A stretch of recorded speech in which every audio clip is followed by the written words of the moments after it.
For today's cup of coffee, we have something that we're going to... Are you ready, Mr. Krabs? Are you ready, Mr. Krabs? God help, it's already started.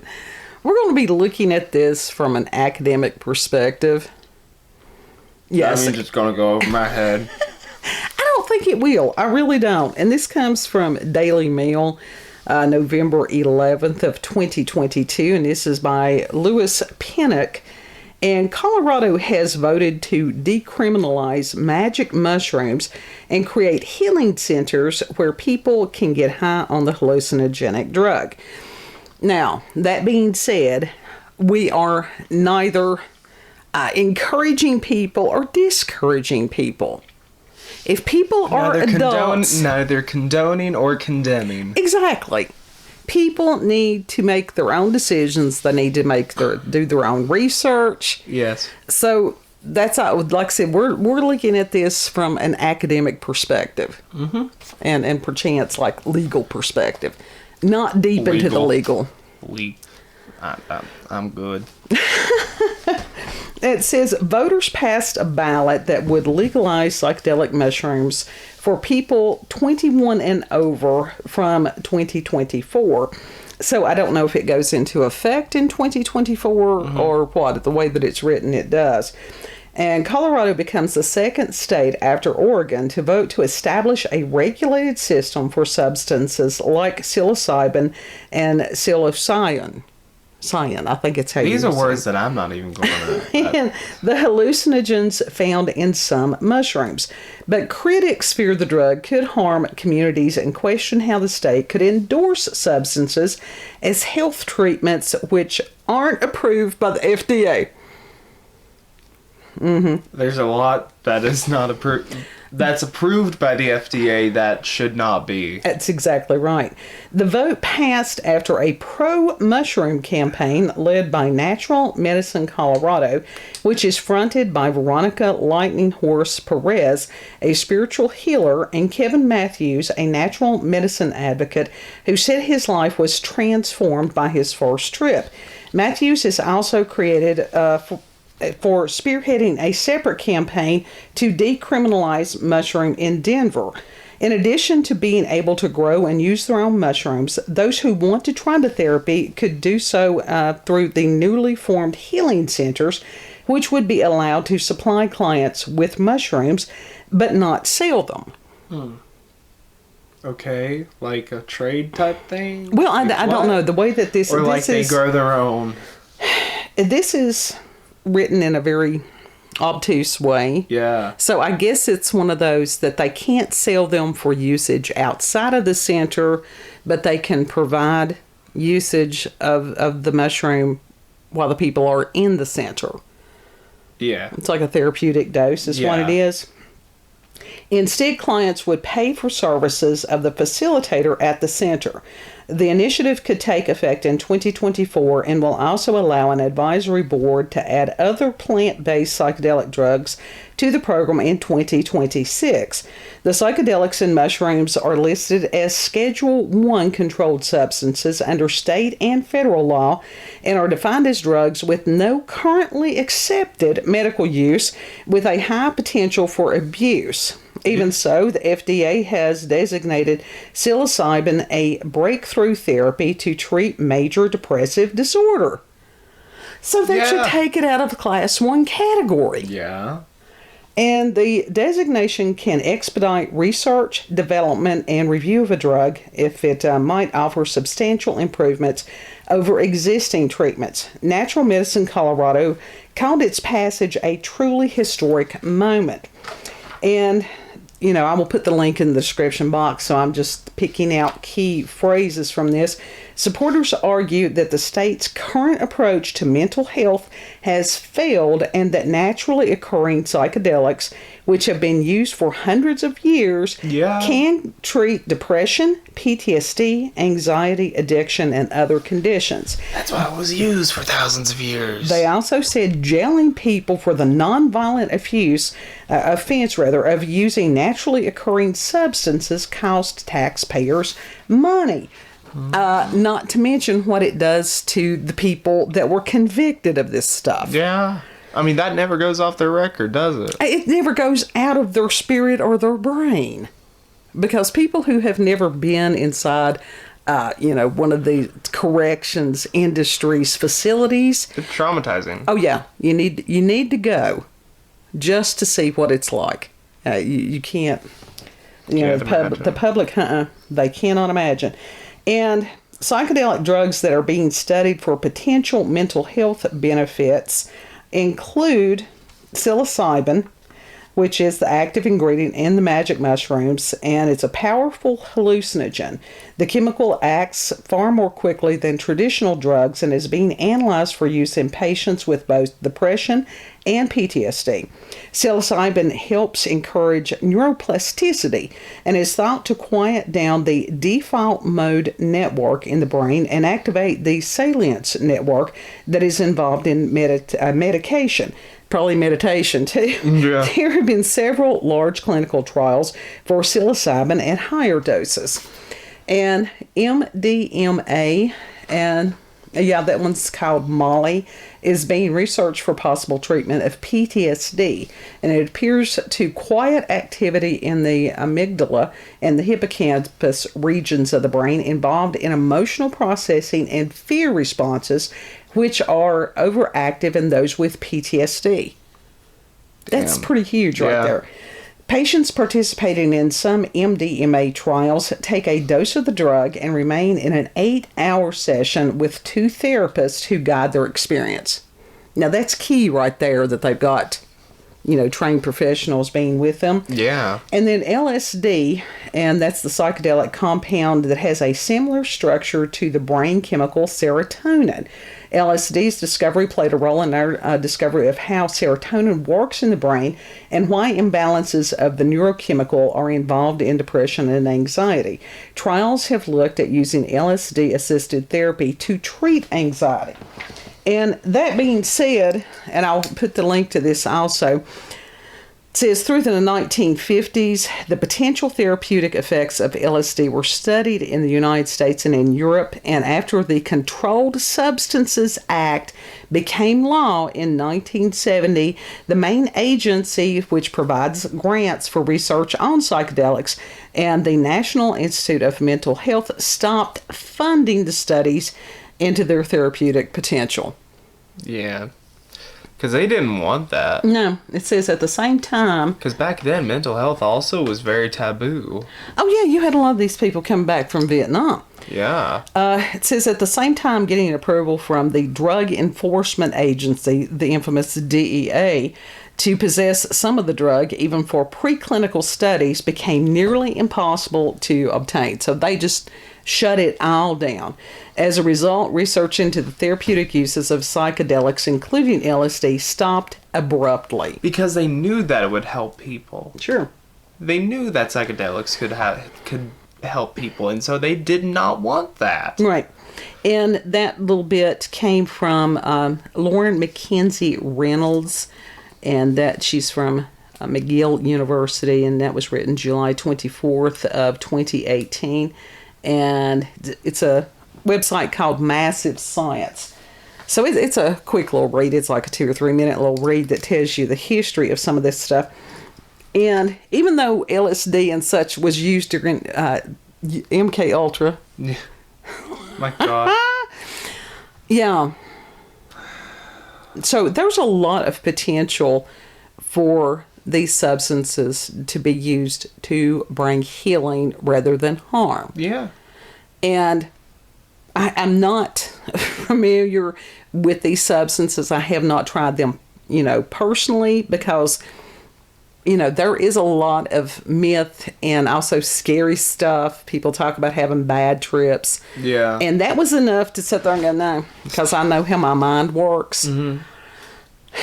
But as somebody who has hard to treat depression, and has had it since 12 years old, would I be willing to try like the mushrooms or something like that? Even the ketamine, I think, is something that they've been researching lately on hard to treat depression. I think it actually is being used to treat that condition. Yeah. See, when I was in beauty school, that was the first time I met anyone that, used marijuana. Mm-hmm. And each and every single one of them that was like an avid user of it. Right. They all like had some sort of mental illness, and it helped them immensely. Right. So I don't see an issue with it if it's done responsibly. Right. Sure. And as far as people don't think of anxiety disorder and certain things like that as being a mental health concern, but anxiety disorder can be debilitating. Oh yeah. Absolutely it can be. And you've got a lot of people that's never experienced anything like that, and they're like, oh, get over it. And it's just like you can't. No. That's not something that you can just get over. No. Gosh, I wish it was like that. Yeah. And we've got so many people with PTSD. We've got so many people that have some kind of mental health concern that is not, they're not being treated. They're not being treated properly. They're not diagnosed because of the stigma that still goes on with that. Yeah. So for these areas, and here in Virginia, they did legalize, as far as marijuana, that you can grow, one family can grow 4 plants a year for personal usage. Yeah. And I think that's not just medicinal, that can also be for recreational purposes. Right. And you've got a lot of older people that, I don't know if it's a matter that they watched Reefer Madness, in their youths, because there was this huge campaign to scare the shit out of people about any of these substances. Yeah. I've seen a lot of that stuff on YouTube because I go into these weird, rabbit holes about, certain time periods or whatever. Right. So it's just it's insane the amount of stupidity. It's just mind-boggling, and that so many people just blindly followed what was shown to them. Sure. It's like none of them thought to question, Right. But I guess that's to say, that's just the mass public for you. Yeah. Well, and that's one of the things that to blindly follow what the talking heads on the screens of any size are telling you. Find out if they know what they're saying that they know, who wrote the script. On a lot of this research, look and find out who paid for the research, period. Yeah. And throughout history, psychedelics have been used throughout history. Marijuana, it's a plant. The mushrooms, again, that is a naturally occurring substance. Yeah. A lot of these things were used in religious ceremonies. If you had shamans and stuff, as far as them doing spirit quest, dream quest, any of those things. Ayahuasca, yes. And now, is there the potential to misuse these substances? Yeah. Well, hell yeah, you can misuse anything. You can't use ayahuasca recreationally. No. And unless you want to be vomiting 24/7, that's no. Yeah. But that's a spiritual it is journey a spiritual right thing. there. And it's just you need to respect that. Yes. And that's one of the things that concerns me about these ayahuasca. Are they retreats? Yeah. Yeah, that just doesn't sit right with me. No. I would rather have a personal one-on-one type of dealio. Sure. It's just me going in there with the tribe or whatever. Right, the shaman. Yeah, the shaman. And I think the shaman with the person that plays the music or whatever that they have. Right. Whatever else is part of their tradition, Right. So. And, there are people that can be trained not to be shamans, but there are people that can be trained to do these things in a very respectful manner. Mm-hmm. But as far as a group activity, and I can't see that being a group activity. No. No. Even as far as where they're talking about the treatment here with the LSD and stuff, that they have therapists, it doesn't say that it's a group of these people just a big cluster. Yeah. That does need to be. I mean, for somebody to be under the influence of anything for 8 hours, it would be a good thing to have somebody there that is trusted. Yeah. I mean, you don't want to be like one group of girls on TikTok literally crossing train tracks. Oh, God. On shrooms. That's the misuse of that stuff. Yeah. Yeah, I mean, that was just the recreational use of it. And there's going to be some people who do that. That's where they need to have. That's like drinking, having a designated driver. Yeah. You don't have to be stupid with any of these things. No, it's like use critical thinking. That is not commonplace. But it needs to become commonplace. It used to be, but for some reason it no longer is. Right. Well, that's the talking heads on the screens, part of that. But I don't know. It's just, what will happen if I do this? Yeah. Even as far as with marijuana, and this has been recent, the ones that were leading the research that I had read, and this was, like I said, this was years ago, was Israel. Because it was still illegal here in the U.S. to even research these things. Yeah. And they have found out that it does have a lot of medicinal purposes, both on a psychiatric level and on a physical level. Mm-hmm. I mean, it had been shown to slow as far as glaucoma, wasn't it? And Glaucoma, And in some places, didn't it reverse it? Yeah, I know that it had helped people that if they were undergoing chemotherapy and stuff, with it, psychologically, with depression and anxiety and different things like that. I think that helps. Personally, I would rather see somebody smoke a joint than pop Valium. Yeah. We know the side effects of Valium. I would rather see like a regular cannabis stoner dude than someone stumbling and weaving and wobbling out of a methadone clinic. Yeah. Well, they actually don't. It's God love them. These are people that a lot of times they're bipolar. They've not been diagnosed. Even if somebody does have a mental health diagnosis, some of the, psychiatric drugs that they're given, oh God, you talk about some side effects. Yeah. Some of those side effects are horrific and can do the exact opposite of what they're designed to do. Yeah. And, I think it would be interesting if they would start using the LSD and the mushrooms and stuff, and they may have with people that have different types of mental illness like schizophrenia or bipolar, and to see how that, if there were benefits from that. I know that people who have schizophrenia, that one of the reasons they don't stay on the medications the way that they're supposed to is that the side effects are so horrible. Yeah. So pharmaceuticals in general, like that. Oh yeah. A lot of the time, the what are they called? The side effects outweigh the good. And it's that risk reward formula that they use. Mm-hmm.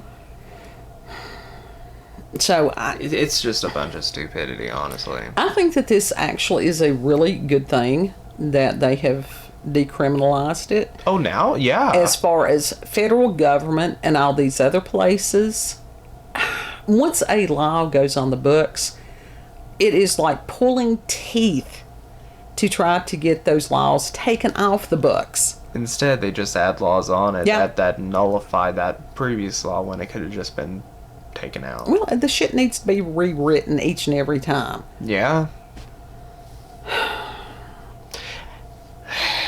But as far as the schedule of these, a schedule of these drugs and this idiocy and the possibility for misuse, well, hell, somebody could misuse a marshmallow. For real. Yeah.